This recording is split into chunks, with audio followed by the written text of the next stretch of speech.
Hello! Hello, here we go again. Alright, so, here I am. I am doing the reading. Let's catch up. First of all, before we begin, I want to show you guys perfect for reading Twilight 2. It's pretty good. Number 2. And I'm a lightweight, so it's just gonna downhill from here. So let's catch up. Breaking Dawn, we were on page 4, in which Bella revealed that she knows nothing about cars, in which she knows that her car is sleek and pretty, and that's about the gist of it. A man walked up and started to talk to her about something, and she instantly regretted it, even though she doesn't even know who this person is. So, also, let me know how this whole microphone thing works out. I paid $30 for it, and I'm really not sure about the quality. Okay. Two men stood beside a fancy SUV with brand new kayaks tied to the top. Neither of them was looking at me. They were both staring at the car. Personally, I didn't get it. But then, I was just proud that I could distinguish between the symbols for Toyota, Ford, and Chevy. This car was glossy black, sleek, and pretty, but it was still just a car to me. "I'm sorry to bother you, but could you tell me what kind of car you're driving?" the tall one asked. A Mercedes, right?" "Yes," the man said politely, while his shorter friend rolled his eyes at my answer. "I know, but I was wondering, are you driving a Mercedes Guardian?" The man said the name with reverence.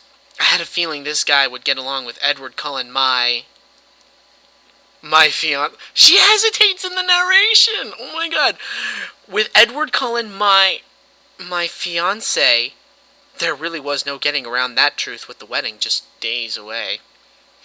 "They aren't supposed to be available in Europe yet," the man went on, "let alone here." While his eyes traced the contours of my car, it didn't look much different from any other Mercedes sedan to me, but what did I know? I briefly contemplated my issues with words like fiancé, wedding, husband, etc. "Oh my god, I'm getting married to a vampire man!" I just couldn't put it together in my head. So she's writing out her narration. She hesitates over the word fiancé. She doesn't really know, basically what cars are. I still can't figure out what it is about Bella Swan that anybody sees. Everyone stares at her. Everyone, chases after her in this book series, and there is, no redeemable value. She doesn't do anything. She's the hero. That's not... On the one hand, I had been raised to cringe at the very thought of poofy white dresses and bouquets, but more than that, I just couldn't reconcile a staid, respectable, dull concept like husband with my concept of Edward. It was like casting an archangel as an accountant. I couldn't visualize him in any commonplace role. And see, then that's the problem, is that... God, that is so awful. You're comparing being a husband and being in a marriage to being an accountant, to being commonplace. Good God, that's horrible. That's a terrifying thought. I mean,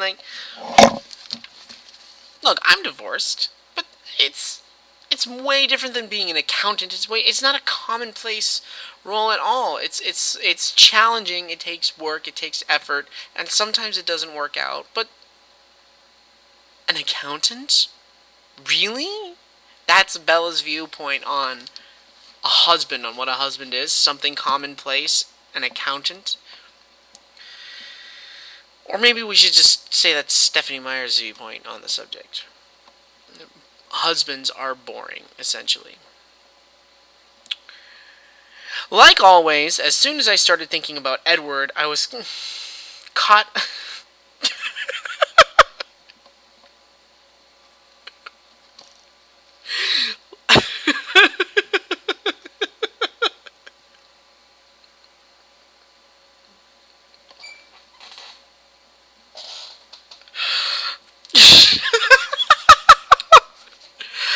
like always, every time she thinks about him, like always, as soon as I started thinking about Edward, I was caught up in a dizzy spin of fantasies.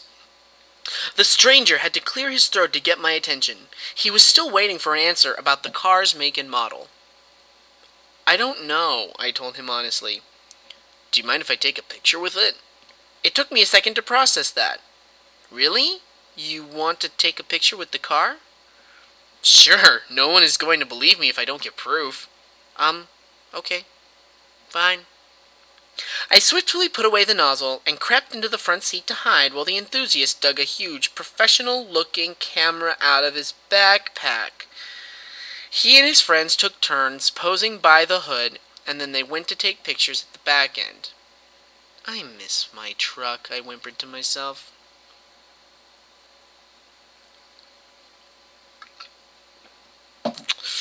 Very, very convenient. Too convenient that my truck would wheeze its last wheeze just weeks after Edward and I had agreed to our lopsided compromise, one detail of which was that he be allowed to replace my truck when it passed on. Edward swore it was only to be expected. My truck had lived a long, full life and then expired of natural causes, according to him. And, of course, I had no way to verify his story or to try to raise my truck from the dead on my own. My favorite mechanic... I stopped that thought cold, refusing to let it come to a conclusion. Instead, I listened to the men's voices outside. Burp. Sorry. Wow, here we go. Instead, I listened to the men's voices outside, muted by the car walls.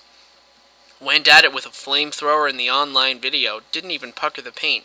Of course not. You could roll a tank over this baby. Not much of a market for one over here. Designed for Middle East diplomats, arms dealers, and drug lords mostly. Think she's something? The short one asked in a softer voice. I ducked my head, cheeks flaming. Huh, the tall one said. Maybe. Can't imagine what you'd need missile-proof glass and 4,000 pounds of body armor for around here. Must be headed somewhere more hazardous. Body armor. 4,000 pounds of body armor. And missile-proof glass. Nice. What had happened to good old-fashioned bulletproof? Okay, I'm going to go out on a limb. If I get Googled and I'm proven wrong, I don't think there's such a thing as missile-proof glass. I'm pretty sure. I'm going to go out on a limb and say I'm 100% sure that things that blow up can blow up glass. Yeah, that's what missiles are designed to do. They blow up glass. They just blow up things in general. I can't really imagine how there could be missile-proof glass. Oh, and like I said, I could be proven wrong, but I'm really pretty sure I'm not. What had happened to good old-fashioned bulletproof? Well, at least this made some sense if you had a twisted sense of humor. It wasn't like I had expected Edward to take advantage of our deal, to weight it on his side so that he could give so much more than he would receive. I'd agreed that he could replace my truck when it needed replacing, not expecting that moment to come quite so soon, of course. When I'd been forced to admit that the truck had become no more than a still-life tribute to classic Chevys on my curb, I knew his idea of a replacement was probably going to embarrass me, make me the focus of stares and whispers. I'd been right about that part. But even in my darkest imaginings, I had not foreseen that he would get me 2 cars. The before car and the after car, he'd explained when I'd flipped out. This was just the before car. He'd told me it was a loaner and promised that he was returning it after the wedding. It all had made absolutely no sense to me. Until now. Ha. Because I was so fragilely human, so accident-prone, so much a victim to my own dangerous bad luck, apparently I needed a tank-resistant car to keep me safe. Hilarious. I was sure he and his brothers had enjoyed the joke quite a bit behind my back. Or maybe, just maybe, a small voice whispered in my head, "It's not a joke, silly. Maybe he's really that worried about you. This wouldn't be the first time he's gone a little overboard trying to protect you." I sighed. Remember earlier in the book, she said something, she used the word sigh to denote that she was sighing, and now here she's actually saying that she sighed.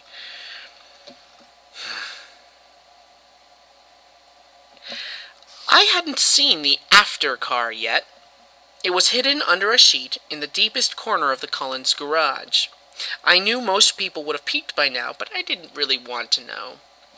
Probably no body armor on that car, because I wouldn't need it after the honeymoon. Virtual indestructibility was just one of the many perks I was looking forward to. The best parts about being a Cullen were not expensive cars and impressive credit cards.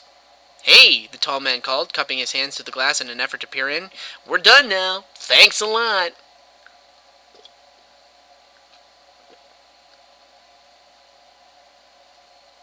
By the way, earlier, let's talk about that conversation.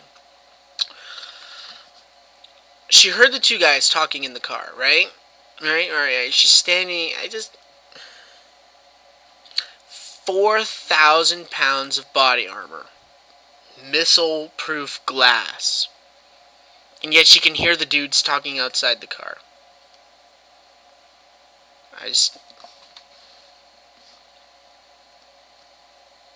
I'm just saying, with that much, like, knocking into... I hit the microphone, it's bad. "You're welcome," I called back, and then tensed as I started the engine and eased the pedal, ever so gently, down.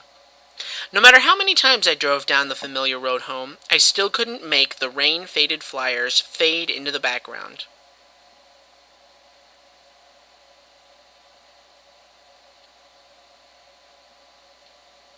Oh! Sorry, I just had to read ahead for a second to make that sentence make sense. So follow me here. I have a great illustration. No matter how many times I drove down the familiar road home, I still couldn't make the rain-faded flyers fade into the background. Each one of them, stapled to telephone poles and taped to street signs, was like a fresh slap in the face. A well-deserved slap in the face. My mind was sucked back into the thought I'd interrupted so immediately before.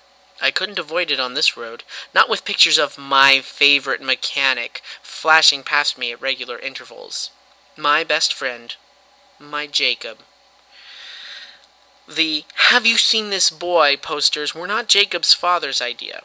It had been my father, Charlie, who'd printed up the flyers and spread them all over town. And not just Forks, but Port Angeles and Sequim and Hoquiam, I'm pronouncing that so wrong, Hoquiam and Aberdeen and every other town in the Olympic Peninsula. He'd made sure that all the police stations in the state of Washington had the same flyer hanging on the wall, too. His own station had a whole corkboard dedicated to finding Jacob, a corkboard that was mostly empty, much to his disappointment and frustration. Alright, I have about a minute before YouTube will cut this video off, but I want to discuss something real quick, is that was so confusing, because she starts talking about rain-faded flyers. I couldn't make the rain-faded flyers fade into the background.